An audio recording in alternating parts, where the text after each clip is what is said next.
New mega project 4 गांव की land acquire करने की प्रक्रिया शुरू हो चुकी है। ये गवर्नमेंट लैंड एक्वायर करके दे रही है ओमेक्स को। ये जो लैंड है ये डीएलएफ के इस मेगा प्रोजेक्ट के लिए एक्वायर हो रही है। तो डीएलएफ के साथ में जो एरिया लगता है वहाँ उन गाँव में और लैंड एक्वायर होगी और वो खरीदेगा डीएलएफ के साथ लगती जो नई ज़मीनें हैं वो गवर्नमेंट एक्वायर करके किसानों को गवर्नमेंट प्लॉट देगी और जो बचा स्टॉक होगा उसका प्रॉफिट सरकार के पास जाएगा। तो इस तरीके से ये भी काम शुरू हो चुका है। पंजाब कैबिनेट ने लैंड पूलिंग पॉलिसी में कुछ चीज़ों को अमेंड किया है, ऑल्टर किया है। तो वो क्या किया है, बहुत कोई बड़ी अमेंडमेंट नहीं हुई है, सिर्फ कमर्शियल में उसको 10 गज 200 से 210 गज कर दिया है और रेजिडेंशियल में 1600 से 1630 गज कर दिया गया है। यहाँ लिखा है कि गमाडा ने जिन लोगों ने गमाडा को टैक्स देना है उनके ऊपर गमाडा ने चूड़ी कसी है और उनको नोटिस दिए हैं, ऑक्शन लेने की बात की है। तो प्रॉपर्टी वो बाज़ार है जिसके अंदर जिसके पास भी पैसे होते हैं, अपने बिजनेस से कमाए होते हैं या सेविंग से होते हैं, तो वो इन्वेस्टमेंट करने के लिए प्रॉपर्टी में आता है या इस तरीके की इन्वेस्टमेंट करता है। तो जो 20-25 लाख रुपए इन्वेस्ट कर सकता है वही प्रॉपर्टी में इन्वेस्ट करने के बारे में सोच सकता है आज की डेट में। और इस MLM कंपनी की जो स्कीम है वो ये है कि invest 1 crore in legal property. तो ये कह रहे हैं कि आप लीगल प्रॉपर्टी में 1 करोड़ इन्वेस्ट करो। तो मैंने कहा ठीक है जी। कह रहे पर क्लॉज क्या है कि प्रॉपर्टी आपको मिलेगी 50 लाख की। नमस्कार, सत श्री अकाल, अस्सलाम वालेकुम। मैं रविंदर सिंह और आप देख रहे हैं हमारा चैनल प्रॉपर्टी अपडेट्स। और आज एक और सेशन है, संडे का दिन है और उम्मीद करते हैं कि आप सभी स्वस्थ होंगे और अपनी छुट्टी का अच्छे से उपयोग करना है आपने आज। तो शुरुआत हमारे सेशन से करते हैं, तो कुछ रियल एस्टेट की खबरों से शुरू कर लेते हैं। न्यू मेगा प्रोजेक्ट 4 गाँव की लैंड एक्वायर करने की प्रक्रिया शुरू हो चुकी है। ये गवर्नमेंट लैंड एक्वायर करके दे रही है ओमेक्स को। तो यहाँ पे न्यू चंडीगढ़ के जो गांव हैं वहाँ पे ये लैंड एक्वायर हो रही है। और ये जो मेगा हाउसिंग प्रोजेक्ट है ऑलरेडी पहले से ही है, उसको कंप्लीट करने के लिए ये 155 एकड़ जो लैंड है और इसमें सलामतपुर की लैंड जो है वो एक्वायर हुई है और न्यू चंडीगढ़ मास्टर प्लान के लेआउट के मुताबिक ये लैंड एक्वायर हो रही है। और ये जो लैंड है ये डीएलएफ के इस मेगा प्रोजेक्ट के लिए एक्वायर हो रही है। तो डीएलएफ के साथ में जो एरिया लगता है वहाँ उन गाँव में और लैंड एक्वायर होगी और वो खरीदेगा डीएलएफ, यानी सारा प्रोसेस जो है वो सरकार करेगी, गमाडा करेगी, लेकिन उसको डेवलपमेंट जो है डीएलएफ करेगा। तो ये भी एक नया सिस्टम है आज की डेट में कि जो प्राइवेट बिल्डर्स हैं जिनके ऑलरेडी वहाँ प्रोजेक्ट हैं उनके साथ लगती जो नई ज़मीनें हैं वो गवर्नमेंट एक्वायर करके किसानों को गवर्नमेंट प्लॉट देगी और जो बचा स्टॉक होगा उसका प्रॉफिट सरकार के पास जाएगा। तो इस तरीके से ये भी काम शुरू हो चुका है। एक और ख़बर है पंजाब की लैंड पूलिंग पॉलिसी को लेकर, उसमें कुछ अमेंडमेंट हुई हैं। क्या अमेंडमेंट हुई है वो भी बता देते हैं आपको। तो इसमें ये है कि पहले जो था कि 1 एकड़ जो जगह थी उसके बदले में आपको 1000 गज जगह मिलती थी, तो वो 1000 गज ही है अभी, उसमें कोई चेंज नहीं किया गया है। और जो रेजिडेंशियल एरिया था उसके अंदर 1 एकड़ के बदले में 1600 गज का प्लॉट था, उसको 1630 गज कर दिया गया है। और जो SCO मिलता था 200 गज का उसको 210 गज कर दिया है। तो बहुत कोई बड़ी अमेंडमेंट नहीं हुई है, सिर्फ कमर्शियल में उसको 10 गज 200 से 210 गज कर दिया है और रेजिडेंशियल में 1600 से 1630 गज कर दिया गया है। तो ये ही सिर्फ एक अमेंडमेंट है जो इसके अंदर हुई है।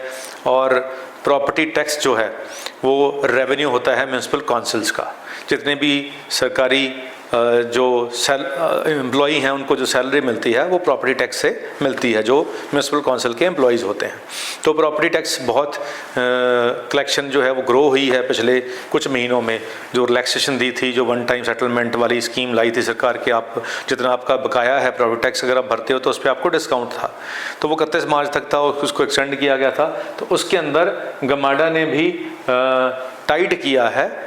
यहाँ लिखा है कि गमाडा ने जिन लोगों ने गमाडा को टैक्स देना है उनके ऊपर गमाडा ने चूड़ी कसी है और उनको नोटिस दिए हैं, ऑक्शन लेने की बात की है। पर जो प्रॉपर्टी गमाडा की हैं तो गमाडा ने उन प्रॉपर्टीज़ के ऊपर जो टैक्स है, प्रॉपर्टी टैक्स, वो देना था म्यूनसिपल काउंसिल को, यानी म्यूनसिपल काउंसिल मोहाली ने वो टैक्स लेना था। और क्योंकि ओनर ऑफ प्रॉपर्टी गमाडा था तो वो टैक्स गमाडा ने देना था। तो वो बहुत सारा करोड़ों के अंदर वो बकाया खड़ा हुआ है। यानी गमाडा लोगों से तो जो है कलेक्शन करने के लिए नोटिस दे रहा है, डंडा चला रहा है और टाइट कर रहा है, लेकिन खुद जो पैसे देने हैं, जो गमाडा ने पैसे देने हैं म्यूनसिपल काउंसिल के, वो नहीं दे रहा है। वो बड़े सालों से लटके पड़े हैं।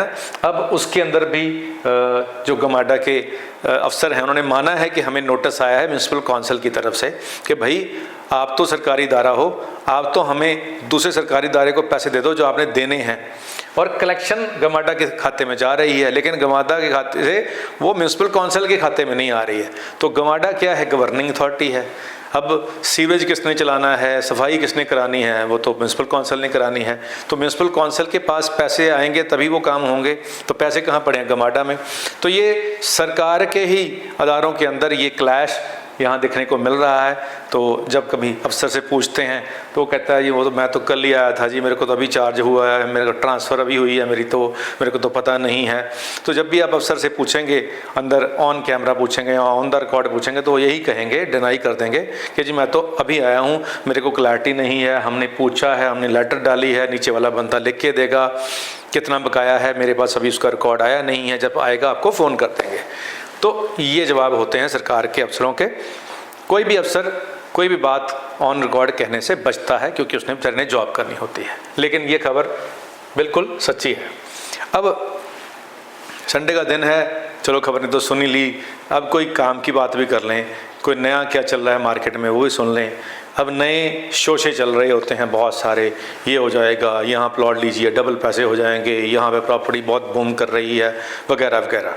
तो प्रॉपर्टी वो बाज़ार है जिसके अंदर जिसके पास भी पैसे होते हैं, अपने बिजनेस से कमाई होते हैं या सेविंग से होते हैं, तो वो इन्वेस्टमेंट करने के लिए प्रॉपर्टी में आता है। प्रॉपर्टी में कौन आता है? जिसके पास 20-25 लाख से ऊपर की इन्वेस्टमेंट होती है। यानी छोटा इन्वेस्टर तो प्रॉपर्टी में अंदर आता ही नहीं है।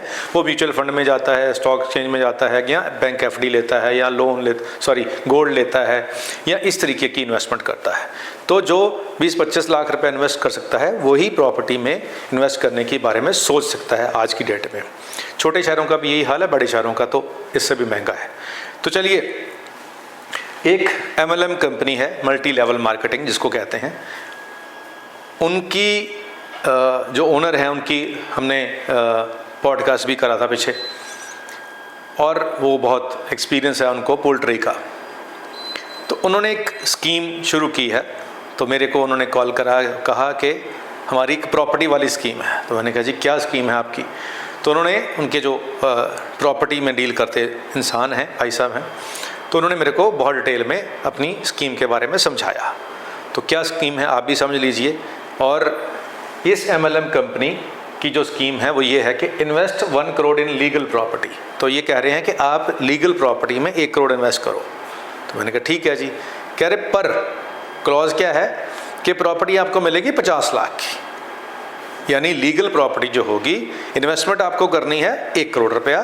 किनको करनी है? इन MLM कंपनी के अकाउंट में आपको पैसे डालने हैं, और बदले में वो कंपनी क्या करेगी, आपको एक लीगल प्रॉपर्टी देगी।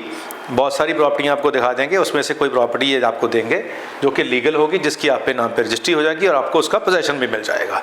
मान लीजिए इन्होंने आपको एक 2 बेडरूम का फ्लैट दे दिया, वो 2 बेडरूम का फ्लैट आप रेंट पे चाहें, आपके नाम पे रजिस्ट्री हो जाएगी, आपको पोजेशन मिल जाएगा, लीगल चीज़ मिलेगी, उसमें कोई दिक्कत नहीं है। लेकिन मिलेगी 50% वैल्यू की, यानी 100% वैल्यू की प्रॉपर्टी नहीं मिलेगी, 50% वैल्यू की प्रॉपर्टी आपको मिल जाएगी। तो 1 करोड़ के बदले में 50 लाख का आपको फ्लैट मिल गया।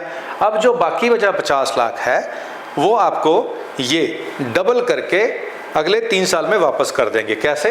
मंथली आपको 34 महीनों में ये 3 लाख रुपया वापस कर देंगे, पर मंथ के हिसाब से पैसे वापस करने शुरू कर देंगे। यानी आज आपने इन कंपनी को 1 करोड़ रुपया दिया, इस कंपनी ने आपको 50 लाख की वैल्यू की प्रॉपर्टी दे आपके नाम पर रजिस्ट्री करा दी, जो आपने चूज़ की, जो इनके पास ऑप्शन थी। उसके बाद हर महीने ये आपको आपके खाते में या कैश, जैसे भी आप मैनेज करना चाहते हैं, वो ये कह रहे हैं कि हम मैनेज कर देंगे। ठीक है जी। उसमें TDS कटेगा या टैक्स जो होता है वो कटेगा, क्योंकि कैश विड्रॉ करके देना है तो उसमें टैक्स आता है, तो टैक्स वो दे देंगे। लेकिन ये कहेंगे कि कह रहे हैं कि 3 लाख रुपया पर मंथ ये आपको देना शुरू कर देंगे। अब आप समझेंगे कि यार कमाल होगी, तो बहुत अच्छी स्कीम है। 3 लाख रुपया ये पर मंथ ये कंपनी आपको देना शुरू करेगी अगले 34 महीने तक, लेकिन 34 महीनों में ये आपको 1 करोड़ रुपया वापस कर देंगे। तो आपने इनके खाते में डालना है 1 करोड़ रुपया, बदले में ये आपको देंगी 50 लाख की प्रॉपर्टी और 3 लाख रुपया हर महीना अगले 34 महीने तक, और यानी 3 साल में आपको 1 करोड़ रुपया ये वापस कर देंगे। और 50 लाख की प्रॉपर्टी भी आपकी तब तक 80 लाख की हो जाएगी। यानी आपने 1 करोड़ इन्वेस्ट किया था, 3 साल के अंदर 1 करोड़ आपको ये आ गया, 80 लाख आपको ये आ गया, ठीक है जी। यानी आपको 1 करोड़ 80 लाख रुपया मिल गया 3 साल के अंदर। 1 करोड़ इन्वेस्ट किया था और 1 करोड़ 80 लाख रुपया आपको वापस आ गया। तो ये इनकी ये स्कीम है।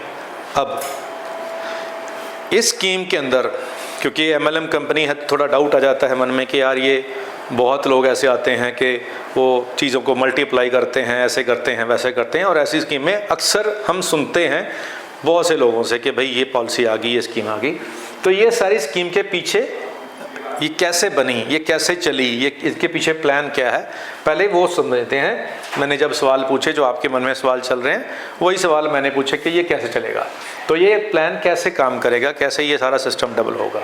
तो उन्होंने कहा जी हम कंपनी जो है वो एक रनिंग पोल्ट्री बिजनेस के अंदर है 10 साल से अंदर। तो वो हमारा पॉडकास्ट आपने देखा ही है, उसके अंदर वो जो उनके ओनर हैं, MD हैं, तो उन्होंने ये बात कही है और वो ऑन ग्राउंड भी समझ आती है। बिल्कुल उनके फार्म हैं, ऑन ग्राउंड है, सब कुछ उनकी कंपनी ऑन ग्राउंड है और वो प्रॉफिटेबल है, वो ग्रो कर रहे हैं। उनके वो फार्म के नाम से स्टोर भी हैं, वो खुल भी चुके हैं। यानी जो भी यहाँ इन्होंने अपने बारे में बताया था मेरे स्टूडियो में बैठकर, वो ऑन ग्राउंड भी वो है। यानी कोई वो ख्याली बात नहीं है, या वो ऑन पेपर नहीं, कुछ और चीज़ होती है, ऑन ग्राउंड कुछ और होती है, ऐसी कुछ चीज़ नहीं है। वो लीगली भी ठीक है और कंपनी ग्रो भी कर रही है, उसमें कोई डाउट नहीं है। तो जो ओनर हैं कंपनी के, उनकी स्किल के ऊपर कोई डाउट नहीं है। उनकी जो अभी तक सोच उनकी है, ग्रोथ की जो सोच है, हर बंदा तरक्की करना चाहता है, तो वो भी तरक्की करना चाहते हैं, उसमें कोई भी 0% डाउट नहीं है। और अब तक बिल्कुल ठीक चल रहा है, कोई उसमें प्रॉब्लम नहीं है आज तक उनके सिस्टम में। अब उन्होंने कहा कि जी हम 10 साल से इस धंधे में काम कर रहे हैं, उसमें हमारा एक्सपीरियंस बन गया है और उसी को हम एक्सपेंड कर रहे हैं। तो ये अच्छी बात है। बहुत सी कंपनियां 0 से शुरू करती हैं, फिर धीरे धीरे उस बिज़नेस को एक्सपेंड करती हैं, उसमें कोई प्रॉब्लम नहीं है। तो क्योंकि वो पोल्ट्री बिज़नेस में हैं, तो वही उनको आता है और उसी को एक्सपेंड करना चाहते हैं। अच्छी बात है, बहुत अच्छी बात है। बहुत से लोग किसी चीज़ से इंस्पायर होकर एक नया एक्सपेरिमेंट करते हैं, तो यहाँ नया एक्सपेरिमेंट नहीं हो रहा, ऑलरेडी इस्टेब्लिश चीज़ है। तो उन्होंने कहा है जी हमारे एक्सपीरियंस के बेस पे एक अगर चूज़ा हम जो छोटा चूज़ा होता है, अगर वो हम हैचरी से लाते हैं और उसको अपने कंट्रोल्ड इन्वायरमेंट वाले शेड के अंदर रखते हैं, तो उसको फिर रोज़ फीड देते हैं, उसको वैक्सीनेशन लगाते हैं, उनके लिए पंखे होते हैं, कूलर सिस्टम होता है, हीटिंग सिस्टम होता है, सर्दी में उनको हीटर लगाते हैं, गर्मी में उनको कूलर लगाते हैं, पूरा इन्वायरमेंट कंट्रोल करके चलते हैं। तो वो जो चूज़ा छोटा सा होता है वो 35 दिन में ग्रो कर जाता है, और उसके बाद 35 दिन के बाद जब उसको सेल करते हैं, तो जो नेट मीट उसमें से निकलता है, जो सेलेबल मीट निकलता है, टोटल वेट तो ज़्यादा होता है, लेकिन जो नेट सेलेबल मीट आता है, उन्होंने कहा जी वो 180 ग्राम आता है। और 180 ग्राम का जो आता है, तो उसको 350 रुपये में वो सेल हो जाता है, टोटल 350 का पीस 180 ग्राम का। तो अब इसको पूरा पालने के अंदर, जिसमें लेबर भी था, इलेक्ट्रिसिटी भी था, पंखे चले, इलेक्ट्रिसिटी थी, लेबर थी, वैक्सीनेशन थी, फीड थी, ये सब पे ऊपर 250 रुपया पर पीस कॉस्ट आई। अब 250 रुपया पर पीस कॉस्ट आई, उसके बाद जब सेल किया गया 35 दिन के बाद, तो 350 रुपये में वो एक पीस सेल हो गया। ठीक है जी। अब इसको एज ए प्रोडक्ट लेते हैं, तो एक प्रोडक्ट 250 में रेडी हुआ, तैयार हुआ, और 35 दिन में वो तैयार हुआ। उसके बाद उसको कितने में बेचा? 350 में बेचकर 100 रुपया प्रॉफिट आ गया पर पीस। अब पर पीस 100 रुपया प्रॉफिट आया, तो ये आ गया, अगर 100 डिवाइडेड बाई 250 करेंगे तो ये 40% की ROI आ गई, रिटर्न आ गई, जो कि सिर्फ 40 दिन में। 35 दिन का ये प्रोसेस है, हम 5 दिन और बफर लगा देते हैं, तो 40 डेज़ के अंदर अगर आपको इतना प्रॉफिट आता है, तो ये 15 लाख रुपया हो गया। अब 15 लाख रुपया जो प्रॉफिट आया, ये कैसे आया 15 लाख? क्योंकि 15,000 चिक्स डाले थे एक शेड के अंदर, जो 250 बाय 50 का शेड होता है बड़े वाला, उसके अंदर 4 कनाल में ये जो बनता है, इसके अंदर उन्होंने जो इन्वेस्टमेंट करी थी वो 37,50,000 की इन्वेस्टमेंट करी थी, और 37,50,000 की इन्वेस्टमेंट के ऊपर इनको प्रॉफिट आया 15 लाख रुपया। अब 15 लाख रुपए इन्होंने ये जो प्रॉफिट कमाया उसमें से आपको बांटने हैं हर महीने 3 लाख रुपया। तो हमने इनको जो पैसे दिए थे 1 करोड़ रुपया दिया था, उसमें से 50 लाख की तो प्रॉपर्टी दे दी, तो इनके पास कितने पैसे बचे? 50 लाख। इन्वेस्ट कितने किए इन्होंने? 37,50,000। तो 37,50 में से बाकी 12.5 लाख इनके पास पड़े हैं। पहले 4 महीने के लिए आपको वापस 3-3 लाख रुपया अगर देते रहते हैं, और ये वाला काम ये 4 महीने करते हैं और 4 महीने के बाद उसमें से प्रॉफिट निकालते हैं, तो आपको जो देने हैं हर महीने 3 लाख रुपया। तो जो इनके पास पहले से ही कट बचा हुआ है, जो 50 हमने इनको एक्स्ट्रा दिया था, उसमें से 37,50 उन्होंने इन्वेस्ट किया था, 12.5 इनके पास पड़ा हुआ था, तो वो ये 4 महीने में आपको वापस कर देंगे। तो 4 महीने इनका काम चल रहा है। अब 4 महीने के बाद अगर इनको 15 लाख रुपये बच रहा है, उसमें से हम और कम कर दें इसको, उसमें और खर्चे रिस्क डाल लें कि कुछ हो गया, तो 13 लाख उसको मंथली कर लें, तो 13 लाख में से ये आपको हर महीने 3 लाख ही वापस करेंगे। यानी आपका जो पैसा डबल करेंगे, उसमें से ये अपनी जो कमाई है आप ही के पैसे से करेंगे 13 लाख रुपया, लेकिन उसमें से आपको देंगे 3 लाख रुपया, और इनको कितना बचेगा? 10 लाख रुपया महीना, और साल में कितना बच जाएगा? 1.25 करोड़ रुपया। तो अब इनका ये प्लान है कि अगर आप हमें 1 करोड़ रुपये देते हैं, उसमें से हम आपको 50 लाख की प्रॉपर्टी देते हैं, बाकी 50 अपने बिजनेस में डालेंगे, उसी 50 लाख को हम साल में 1.25 करोड़ कर लेंगे प्रॉफिट में, और वो 50 फिर हमारे पास पड़ा रहेगा। तो सारा कुछ करके ये 1.5 करोड़ कॉस्ट कर जाएंगे उसी पैसे से। तो वो पैसा भी आपको वापस कर दिया प्रॉफिट में से धीरे धीरे करके, और प्रिंसिपल इनके पास बचा रहा जो आपका पैसा इनके पास पड़ा था। तो इस तरीके का ये प्लान है। अब क्योंकि इस फील्ड के अंदर इनका एक्सपर्टीज़ है, तजर्बा है, ये कैलकुलेशन इनके टिप्स पे है, क्योंकि ये चीज़ें 10 साल से करते आ रहे हैं। तो 10 साल से जो आप काम करते हो उसमें आपकी मास्टरी हासिल हो जाती है। अब मैं सोचूं अगर मैं भी ये काम कर लूँ इनसे सीख के, तो हो सकता है मेरे फेलियर के चांसेस 90% हों, लेकिन इनकी फेलियर के चांसेस 10% होंगे, क्योंकि ये ऑलरेडी वो काम करते आ रहे हैं। अब इनका नेटवर्क है, चिक्स कहाँ से लेने इनको पता है, फीड कहाँ से लेनी है इनको ये पता है, और किसको बेचने हैं इनको ये पता है, कब स्टोर करने हैं, कब बेचने हैं, कब किस मार्केट में जाना है, इनको सब पता है, क्योंकि ये 10 साल से इसी काम के अंदर हैं। तो अब क्योंकि ये अपने ही बिजनेस को एक्सपैंड कर रहे हैं, उसके लिए ये आपसे लोन लेना चाहते हैं। बेसिकली ये लोन लेना चाहते हैं इस बिज़नेस के लिए। तो इस बिज़नेस के लिए लोन लेना है, और लोन के बदले में सिक्योरिटी चाहिए होती है कि बंदा बोलता है सिक्योरिटी क्या है, तो ये कह रहे हैं कि 50% की हम आपको सिक्योरिटी दे रहे हैं, यानी आपको प्रॉपर्टी दे देंगे, और 50% आपका एट रिस्क रहेगा, और जो रिस्क है वो पूरा होगा इस तरीके से, और जो रिस्क रहेगा वो डबल हम कर देंगे। प्रॉपर्टी आप अपनी देख लेना कि आपने 50 लाख जो इन्वेस्ट किया था वो आपको दे रही है, वो 3 साल में आपको अगर हम 20% की रिटर्न भी लगाएं, वो 50 लाख वाली 80 लाख की हो जाएगी। लेकिन जो इनको हमने 50 दिया था वो इन्होंने हमें 3 साल में डबल 100% करके वापस कर देना है।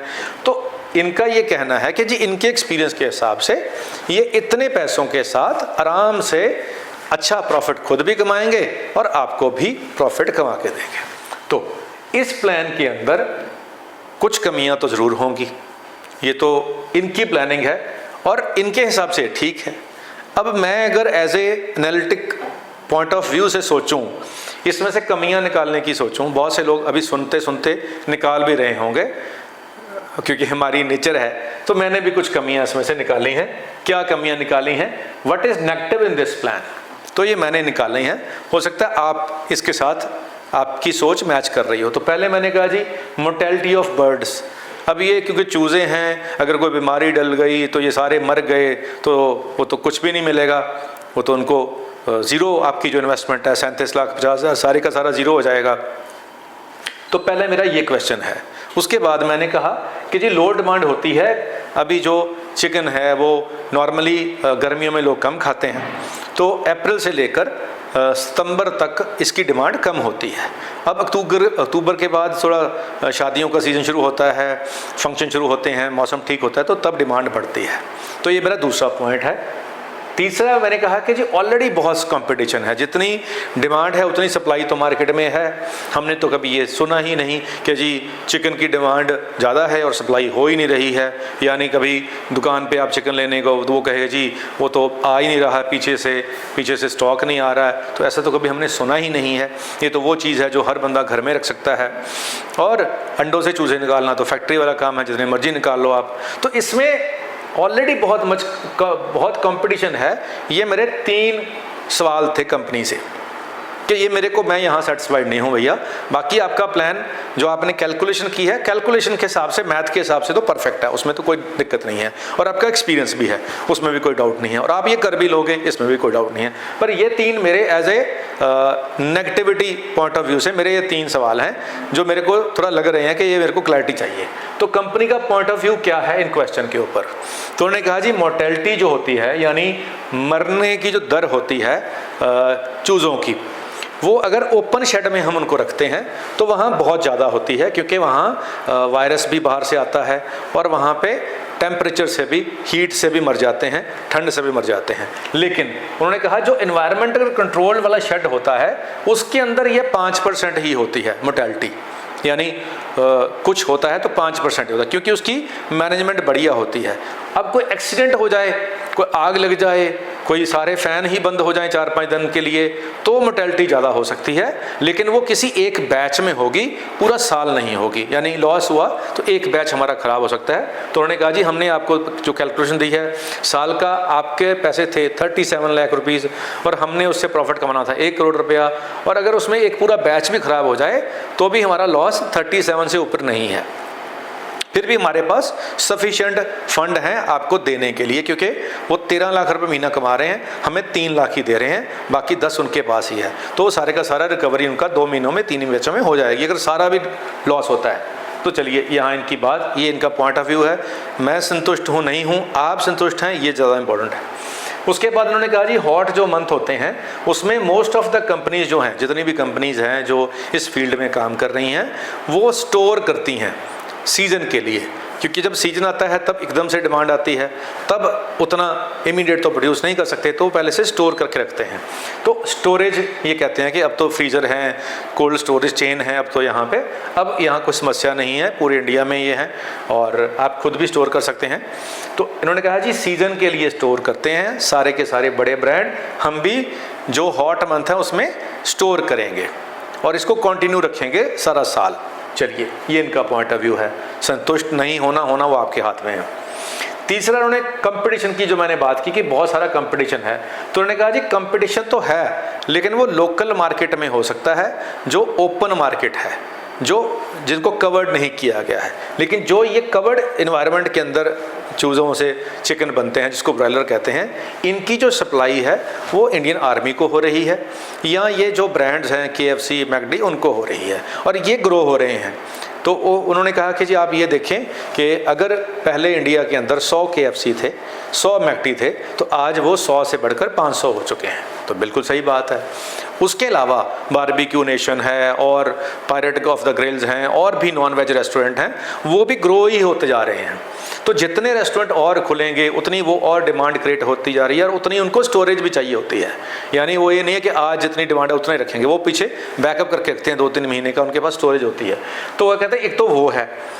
दूसरा उन्होंने कहा जी जो रशिया यूक्रेन वार हो रही है, इसके साथ भी जो डिमांड बढ़ी है इंडिया से, क्यों बढ़ी है? क्योंकि यही एनवायरमेंटल कंट्रोल वाले ही चिकन उनकी आर्मी को भी चाहिए, यानी यूक्रेन वालों की आर्मी को भी चिकन चाहिए और रशिया की आर्मी को भी चिकन चाहिए।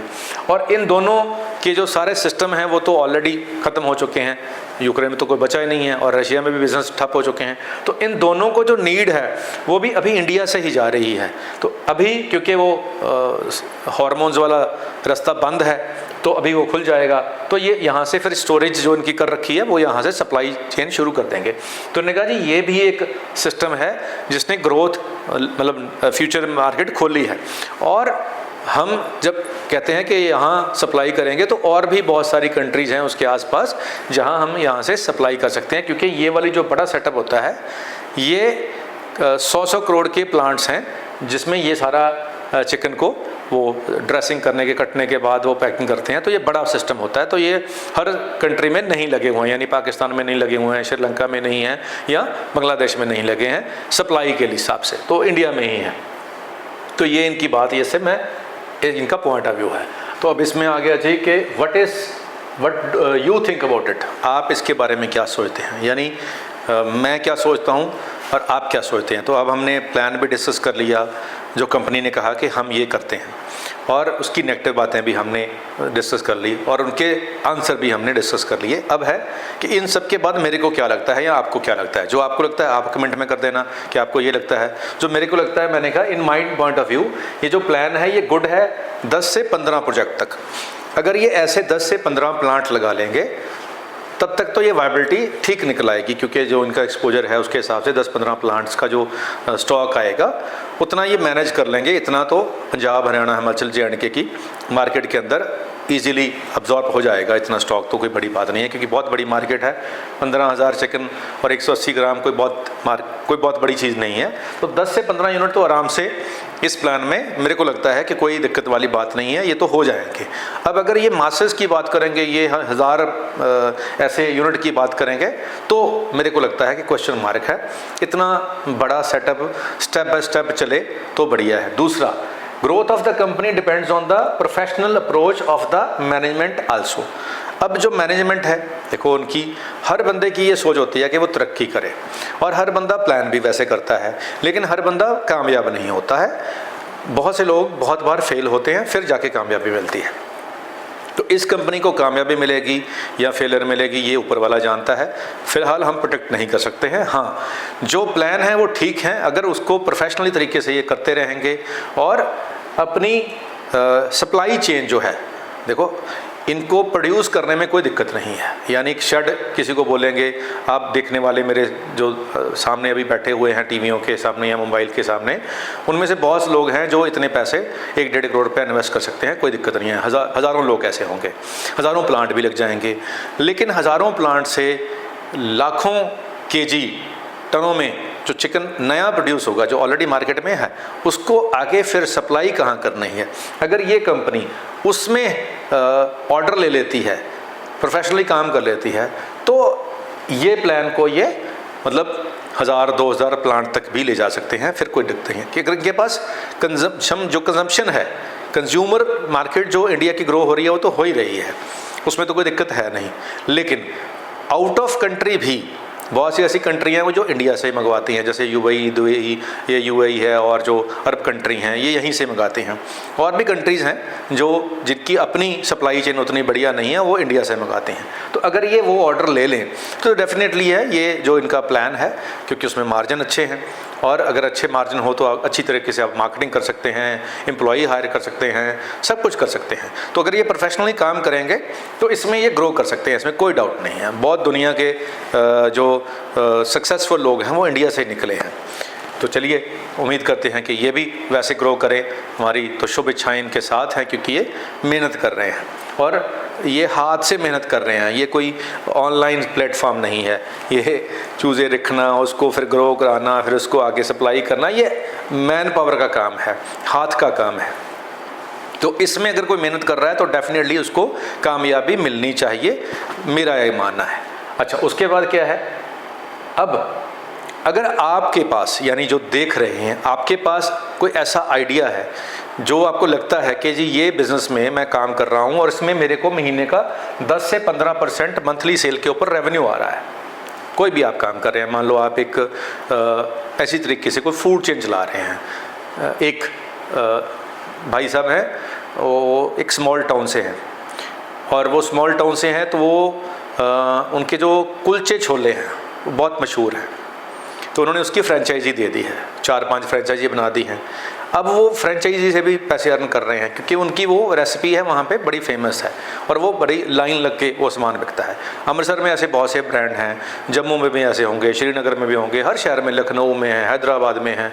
हर एरिया की कोई स्पेशल डिश होती है, या वहाँ का कोई स्पेशल हलवाई या रेस्टोरेंट होटल होता है जिसकी वो स्पेशलिटी होती है, जो मशहूर होता है, वो जब अपना फ्रेंचाइजी देता है तो वो उसकी रेसिपी आगे जाती है। हम अभी देख रहे हैं हल्दीराम, बीकानेर वाला, Gopal sweet, Sindhi sweet, McDonald, ये सब फ्रेंचाइजी हैं। तो ऐसा अगर आपको लगता है किसी बिज़नेस में 10 से 15% आपका सेल के ऊपर ग्रोथ हो सकती है, आराम से आ रही है, और आपके पास तजर्बा भी है, तो ये वाला प्लान आप भी कॉपी पेस्ट कर सकते हैं। इसमें सेम रेवेन्यू अगर सेम है तो आपको कोई समस्या नहीं आने वाली है। अब अगर आपको लगता है कि जो बिज़नेस आप कर रहे हैं वो स्केलेबल भी है, यानी उसको आप पूरे इंडिया में ले जा भी सकते हैं। सपोज़ कोई यहाँ पे फर्नीचर बना रहा है और वो फर्नीचर जो बना रहा है वो लोकल एरिया के अंदर ही वो इतनी प्रोडक्शन नहीं कर सकता इन फ्यूचर में भी कि उसको हम पूरे इंडिया में फैला दें, तो वो बहुत बड़ा सिस्टम बन जाएगा। तो उसके लिए तो ये परफेक्ट नहीं है। हाँ, जिसकी हम फ्रेंचाइजी दे सकते हैं, जिस बिज़नेस को किसी और जगह पे इजीली खोला या रेप्लिकेट किया जा सकता है, जैसे फ्रेंचाइजी शुरू हुई थी मैकडोनल्ड से, तो फिर सबवे आया, फिर उसके बाद बर्गर किंग आया, आज दुनिया के किसी भी कोने में चले जाओ ये 3 ब्रांड आपको हर जगह मिल जाएंगे। तो उसके बाद KFC भी आ गया। तो ये सारी चीज़ें आती गई और ये इजीली रेप्लिकेट हो जाएंगी क्योंकि रेसिपी सेम रहेगी, तरीका सेम रहेगा, तो वहाँ सेम टेस्ट आ जाएगा। तो इस तरीके से अगर आपके मन में कोई बिज़नेस है और आप चाहते हैं कि उसको भी इस तरीके से ग्रोथ मिले, आप कई बार होता है कि हमारे सामने कोई चीज़ होती है। अब एक शहर में एक बहुत बढ़िया हलवाई थे, तो मैं जब जॉब करता था फ्रेंचाइज इंडिया में, तो फ्रेंचाइज इंडिया एक कंपनी है जो फ्रेंचाइजी खुलवा के देती है और जो अच्छे बिजनेस है उनको फ्रेंचाइजी डेवलप करने में भी हेल्प करती है। अब गौरव मरिया जी उनके ओनर हैं, पंचकूला के ही हैं और पीछे से वो टोहाना के हैं। तो उस कंपनी को जब मैंने ज्वाइन किया तो एज ए जोनल हेड मैं नॉर्थ इंडिया देखता था, पंजाब, हरियाणा, हिमाचल, J&K, राजस्थान, ये वाला एरिया मैं देखता था।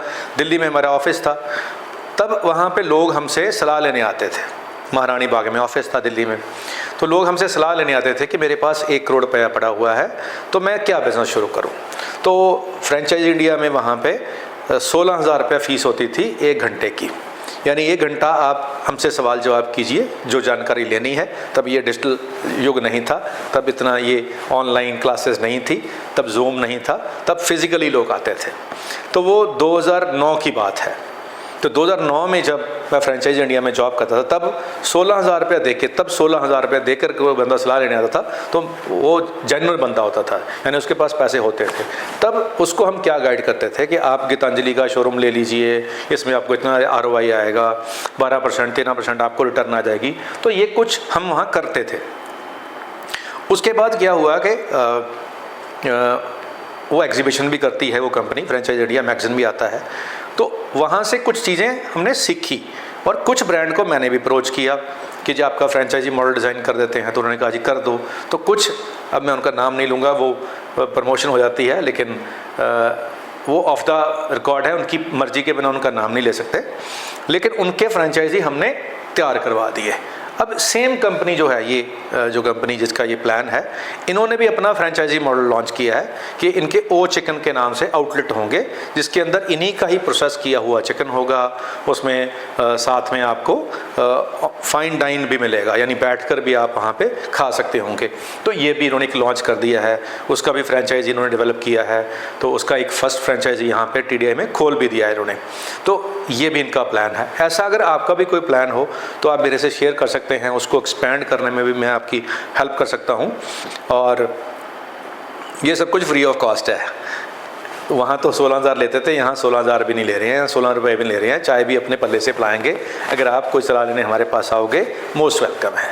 किसी को अगर मेरी एक्सपर्टीज से कोई फ़ायदा होता है तो मेरे को बहुत खुशी होती है। हाँ, अगर आपको ये वीडियो अच्छी लगे तो इसको लाइक कर देना और चैनल को सब्सक्राइब कर लेना और शेयर कर दिया करें वीडियोस को, किसी और तक भी उसका फ़ायदा होता है कई बार। और अच्छा लगे तो कमेंट ज़रूर कर देना। इन सब चीज़ों से मोटिवेशन मिलती है। और अगले संडे हम फिर ऐसे ही किसी आइडिया के साथ या ऐसी ही किसी बात के साथ फिर आपके सामने शामिल होंगे। ये वाला प्लान मैंने इसलिए डिस्कस किया क्योंकि इन्होंने बीच में प्रॉपर्टी को ऐड कर दिया, और प्रॉपर्टी हमारा काम है। तो इन्होंने सिर्फ वही प्रॉपर्टी जो इनसे खरीदेंगे, इनके जो अवेलेबल, इनके पास अवेलेबल जो प्रॉपर्टीज़ हैं, उन्हीं के ऊपर ये स्कीम है।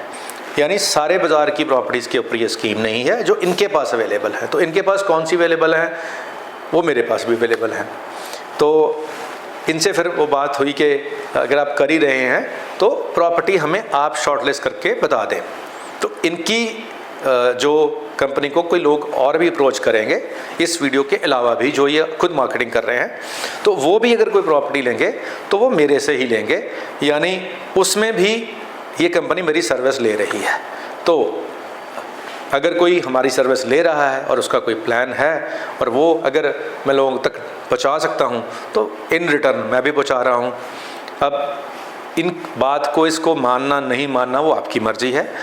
मैंने तो जो उनकी बात है वो आप तक रख दी है।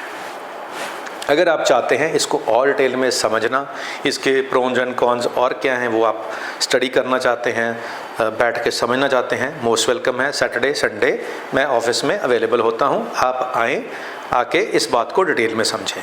अगर थोड़ा खुला टाइम चाहिए होता है फिर नॉर्मल जो वीक डेज होते हैं मंडे टू फ्राइडे तब आ सकते हैं, तब थोड़ा रश कम होता है, तब हम और आराम से इसको डिस्कस कर सकते हैं। हाँ, मंडे टू फ्राइडे अगर आपने आना है तो फ़ोन करके पहले से अपॉइंटमेंट फिक्स हो जाएगी, तो मैं भी अपना टाइम एडजस्ट कर दूंगा और आपके लिए भी कन्वीनियंस रहेगा।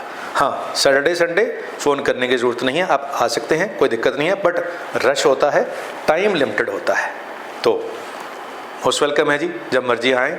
और आज का सेशन आपको कैसा लगा वो कमेंट करके ज़रूर बता देना। बहुत बहुत धन्यवाद, आपने इस सारे सेशन को बड़े आराम से देखा, उसके लिए आपका बहुत बहुत धन्यवाद।